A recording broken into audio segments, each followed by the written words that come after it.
সাবধান, সতর্ক হে তরুণ যুবক ভাইরা আমার, হে অবৈধ নগরের তরুণ যুবক ভাইরা আমার, তোমরা যখন বিবাহ করবে বিনা মনে বিবাহ করবে। টাকা নিয়ে শ্বশুরের কাছে বিবাহ করবে না, শ্বশুরের কাছে বাইক নিয়ে বিবাহ করবে না।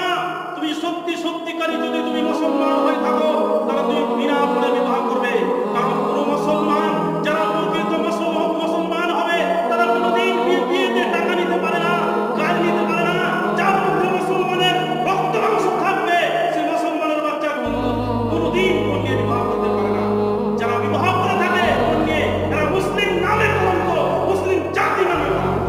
আফসোস লাগে, কতগুলো মানুষকে দেখা যায়, কতগুলো হাদিস সাহাবকে দেখা যায়